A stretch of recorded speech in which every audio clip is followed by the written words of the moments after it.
Merci John.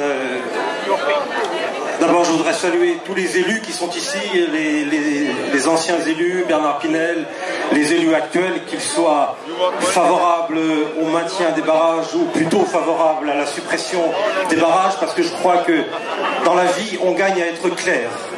Et je voudrais dire un grand merci d'abord à l'association des Amis du Barrage. Je cite Louis Desloges aussi en tant qu'ancien élu. D'abord, un grand merci à l'association des Amis du Barrage depuis de nombreuses années. Je voudrais saluer Jocelyne Marquet qui avait initié l'association, qui a beaucoup travaillé pour que l'on garde nos barrages. Je voudrais remercier bien entendu John et toute son équipe, Roger et tous les autres, Yvonique, enfin bref, je ne cite pas tout le monde, mais un grand merci, parce que si on en est encore là maintenant, c'est en très grande partie grâce à vous. Et je voudrais vraiment vous remercier de l'action constante que vous menez depuis de nombreuses années. Alors, moi je ne vais pas faire d'historique, il a été fait.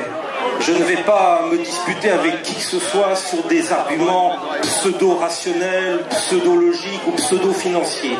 Moi je veux affirmer qu'il n'y a aucune raison d'araser les barrages de Vezins et de La Roche-qui-Boit. Aucune raison. Parce que tout ce qui nous est dit depuis des années est pur mensonge. Ce qui nous est dit, ce sont deux choses. La première chose, il faut rétablir la continuité écologique dans la Sélune, c'est-à-dire rétablir la qualité de l'eau. Mais tout le monde est d'accord. Tout le monde est d'accord là-dessus. Sauf que l'on sait très bien les uns et les autres, et même les ingénieurs qui font des études le disent à mots couverts évidemment, parce qu'ils n'osent pas le dire de façon publique et de façon précise, mais ils savent très bien qu'il y a d'autres moyens de rétablir la qualité de l'eau dans la Sélune que d'araser les barrages. Et chacun sait aussi que les barrages ne sont en rien responsables de la pollution de la Sélune, en rien responsables. Au contraire même, parce que s'il n'y avait pas eu les barrages, la pollution se serait diffusée encore plus en aval et dans la baie du Mont-Saint-Michel. Ça aurait été pire encore si on n'avait pas eu des barrages. La deuxième raison, que l'on nous sert et que l'on nous resserre 3 fois par jour à tous les repas, les saumons, les poissons. John aura l'occasion de dire sans doute des choses tout à l'heure. Il y a peu de saumon dans la Sélune, on peut le regretter. Et on s'apprête à dépenser 75 millions d'euros de l'argent du contribuable. 75 millions d'euros, pour vous donner une référence, c'est à peu près la moitié du coût des travaux de rétablissement du caractère maritime du Mont-Saint-Michel. C'est une pure folie. 75 millions d'euros dans l'état où sont les finances publiques de l'État précisément et des collectivités territoriales, parce qu'on va demander aux collectivités territoriales évidemment, d'une manière ou d'une autre, de mettre la main à la poche. Alors moi je dis non. Je dis non et je dis non depuis le début. Et je dis que je regrette que certains qui ont défendu les barrages ont cru bon pour des raisons que je respecte, de changer d'idée, de changer de cap. Ce dossier-là est suffisamment important et suffisamment ancien maintenant. Ça fait 6 ans que l'on en parle, au moins 6 ans que l'on en parle. Eh bien, il faut réfléchir, il faut se forger son opinion et il faut aller jusqu'au bout. On gagne dans la vie publique à être clair, à être cohérent et à être constant. Et les changements de position, je le dis, n'honorent pas ceux qui les prennent. Alors, les deux raisons qui nous sont avancées, on sait très bien, aussi bien pour le rétablissement de la qualité de l'eau que pour la migration des saumons, qu'il y a d'autres moyens de faire les choses. Au Canada, le pays des barrages, ce sont des barrages de 60 mètres de haut, pas 36 mètres comme celui de Vezins. On a réglé le problème. Sans araser les barrages, on construit des barrages. Encore au Canada. Pourquoi ce qui est possible là-bas ne serait pas possible chez nous? Est-ce que nos technocrates, est-ce que nos ingénieurs sont plus bêtes que ceux du Canada? Est-ce qu'ils ne sont pas capables de trouver des moyens pour rétablir la qualité de l'eau dans la Sélune et en même temps favoriser la migration des poissons migrateurs et notamment des saumons sans araser les barrages? Alors je vous le dis, moi j'irai jusqu'au bout de cette démarche, jusqu'au bout. Madame Royal n'a pas décidé. Je suis persuadé, je peux me tromper, mais je suis persuadé qu'au fond d'elle-même, Madame Royal ne veut pas l'arasement des barrages de Vezins et de La Roche-qui-Boit. Seulement, elle subit des pressions. Elle subit des pressions de groupes écologistes internationaux, de quoi je me mêle, qu'ils s'occupent donc de ce qui se passe chez eux. Elle subit la pression de groupes écologiques internationaux, et elle subit les pressions aussi d'un certain nombre de technocrates de son ministère, qui, bien entendu, sont pour l'arasement des barrages, parce que, on va dire, ça fait un peu plus moderne d'être pour l'arasement des barrages que d'être pour le maintien des barrages. Eh bien, moi, je veux qu'on maintienne les barrages.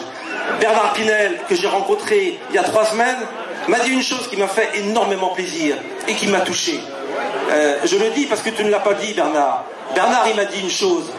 Au-delà de tous les arguments que l'on peut avoir les uns et les autres, il y a aussi la subjectivité, il y a aussi l'attachement, il y a aussi le sentiment, ça compte dans la vie. Il n'y a pas que ça, il n'y a pas que le cœur, Gilbert, mais le cœur, ça existe aussi.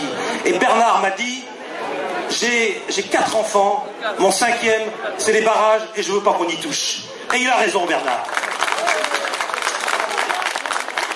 Alors, moi j'aurais vraiment souhaité, vous savez, dans un canton proche, aujourd'hui, il y a un référendum. Le référendum, c'est quoi? C'est donner la parole aux citoyens. J'ai proposé, comme l'avait suggéré Madame Royal, que l'on organise une consultation. À peu près tout le monde était d'accord au sein de la communauté de communes à Branchemont-Saint-Michel. Et je le dis comme je le pense, et je le dis comme ça s'est passé. Des manœuvres, 48 heures avant le scrutin, des petites magouilles ont fait que l'organisation de cette consultation n'a pas été possible. Je le regrette vraiment, mais c'est très significatif, parce que ceux qui se sont opposés de manière clandestine, de manière manœuvrière à l'organisation de cette consultation qui aurait dû avoir lieu à la fin du mois de septembre, eh bien, ils ont en quelque sorte tombé les masques. Ils ont dit clairement qu'ils étaient au fond, sans oser le dire, bien entendu, ils ont montré qu'ils étaient finalement, sans oser le dire, encore une fois, pour l'arasement des barrages. Eh bien, mes chers amis, restons complètement unis, complètement déterminés. Madame Royal n'a pas décidé. Et je crois, je peux me tromper, mais je crois qu'elle ne décidera pas avant de longs mois. Donc il faut continuer à se battre, il faut continuer à se mobiliser. Un grand merci encore à John et aux amis du Bara qui organisent un vote. Votez. Votez et faites voter autour de vous, parce que John le dira, mais je pense que la consultation durera plusieurs jours. On peut encore sauver les barrages. On doit sauver les barrages. Moi, je vous invite à la plus forte mobilisation, à la plus grande mobilisation. Les arguments techniques, on les a suffisamment échangés depuis des mois et depuis des années. On est maintenant sur le terrain du rapport de force politique. Et si on s'y met tous, et si l'opinion publique, c'est-à-dire vous, les amis du barrage, mais tous les habitants de la région des Lacs se mobilisent, soutiennent les amis du barrage, soutiennent les élus de Ducey notamment, mais d'autres communes aussi qui veulent maintenir les barrages, alors je vous le dis, on y va avec mobilisation, avec détermination, et on sauvera